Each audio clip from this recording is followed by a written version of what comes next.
ಏನು ನಿನಗೂ ಹಂಗೆ ಆಯ್ತಾ? ಹೌದು ಅಜ್ಜಿ, ಅನ್ನ ತಿನ್ನಣ ಅಂತ ಹೋದ್ರೆ ಮಣ್ಣಾಗೋಯ್ತು, ಹಣ್ಣು ಹಂಪ್ಲು ತಿನ್ನಣ ಅಂತ ಹೋದ್ರೆ ಅದು ಉಲ್ಕಡ್ಡಿ ಆಗೋಯ್ತು.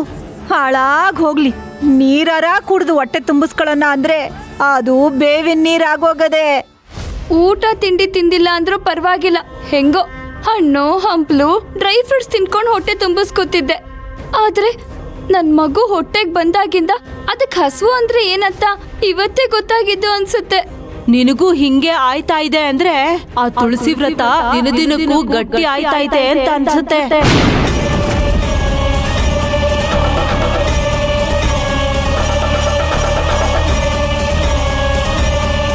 ನಾವ್ ಏನೇ ಮಾಡಕ್ ಹೋದ್ರೂ ನಮ್ಗೆ ಬರೇ ಬೀಳ್ತಾಯ್ತಲ್ಲ. ಅದ್ ಸರಿ, ಆ ಪ್ರಸಾದನೆಲ್ಲ ಆ ತುಳಸಿ ಒಬ್ಳೆ ತಿಂದು ಖಾಲಿ ಮಾಡ್ಬಿಟ್ಲಾ? ಅಯ್ಯೋ, ನಾವ್ ಅಂದ್ಕೊಂಡಂಗೆ ಎಲ್ಲಾಯ್ತದೆ ಅಜ್ಜಿ. ಇನ್ನೇನು ವ್ರತ ಭಂಗ ಆಗ್ಬೇಕು ಅನ್ನೋ ಅಷ್ಟ್ರಾಗೆ ಅದ್ಯಾವ್ದೋ ಮಗ ಅದ್ ಎಲ್ಲಿತ್ತೋ ಕಾಣೆ ಬಂದು ತುಳ್ಸವ ತಿನ್ನಕ್ಕೇನಾರ ಇದ್ರೆ ಕೊಡು ಅಂತ ಕೇಳ್ತು. ತುಳಸಿ ಪ್ರಸಾದನ ಮಗಿ ಕೊಟ್ಟು ಬಿಡ್ತಾಳೆ, ವ್ರತ ಭಂಗ ಆಗ್ಬಿಡ್ತದೆ ಅಂತ ಖುಷಿ ಪಡೋ ಅಷ್ಟ್ರಾಗೆ ಆ ಸಾವಿತ್ರಿ ಒಂದು ಡೈಲಾಗ್ ಹೊಡೆದ್ಲು ನೋಡು, ಮಕ್ಕಳು ದೇವ್ರ ಸಮಾನ, ಅದು ತಿಂದ್ರೆ ದೇವ್ರೇ ಬಂದು ತಿಂದಂಗೆ ಅಂತ ಹೇಳ್ಬಿಟ್ಲಾ. ಅದನ್ನ ಕೇಳಿ ನನ್ನ ತಲೆ ಅಂತೂ ಗಿರ್ರಂದೋತು ನೋಡು. ಅವಳು ಹೇಳ್ದಂಗೆ ಅದೇನು ಮಗನ ಮೃಗನ, ದನ ತಿಂದಂಗೆ ಇರೋ ಬರ ಪ್ರಸಾದನೆಲ್ಲ ತಿಂದು ತೇಗ್ಬಿಡ್ತು ನೋಡು.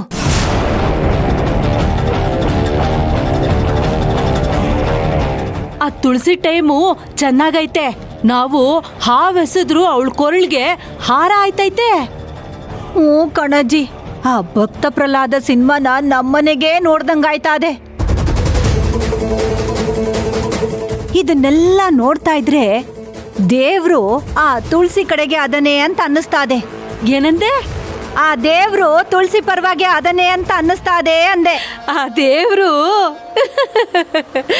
ಆ ದೇವ್ರನ್ನೇ ಇಲ್ಲ ಅನ್ನಿಸ್ಬಿಟ್ರೆ ಆ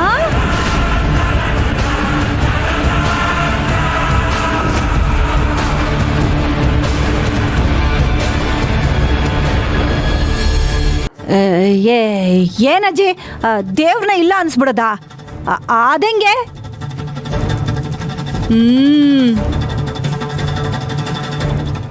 ಓ, ದೇವ್ರನ್ನ ಇಲ್ಲ ಅನ್ನಿಸ್ಬಿಡದ?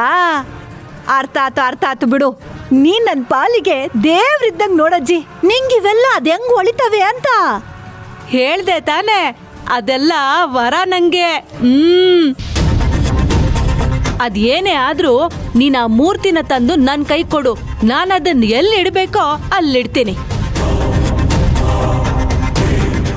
ಆಗ ಆ ವ್ರತ ಹೆಂಗ್ ಪೂರ್ತಿ ಆಯ್ತದೋ ನಾನು ನೋಡ್ತೀನಿ. ಸರಿ, ನೀನ್ ಹೇಳ್ದಂಗೆ ಮಾಡ್ತೀನಿ. ಅದು ಮಾಡಿದ್ಮ್ಯಾಕೆ ನಿನ್ಗೊಂದು ಫೋನ್ ಮಾಡ್ತೀನಿ, ಆಯ್ತೇ? ಮೊಮ್ಮಗನೇ, ನಮ್ಮ ಆಸೆ ಈಡೇರೋ ಕಾಲ ಹತ್ರ ಬರ್ತೈತೆ. ಸದ್ಯದಲ್ಲೇ ನಿನಗೂ ಜ್ಯೋತಿಗೂ ಮದುವೆ ಫಿಕ್ಸ್ ಅನ್ಕೋ. ಗಂಟು ಮೂಟೆ ಕಟ್ಕೊಂಡಿರು, ನಾನು ಹೇಳ್ತಿದ್ದಂಗೆ ಒಂಟು ಬರುವಂತೆ.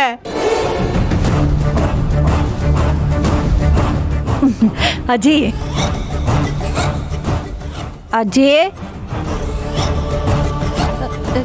ಇದೇನೆ ದೇವ್ರನ್ನೇ ಎತ್ತು ಬಿಡೋಣ ಅಂದ್ಲು. ದೇವ್ರ ತಕ್ಕೆ ಹೋಗ್ಬಿಟ್ಲಾ ಹೆಂಗೆ? ಅಜ್ಜಿ ಇದೆಯಾ? ಸರಿ, ನಾನು ಹೇಳ್ದಂಗೆ ಮಾಡ್ಬಿಡಿ. ಮಾಡ್ಬಿಡದೆ, ನಾನು ಹೊರಡ್ತೀನಿ. ಅಬ್ಬಾ,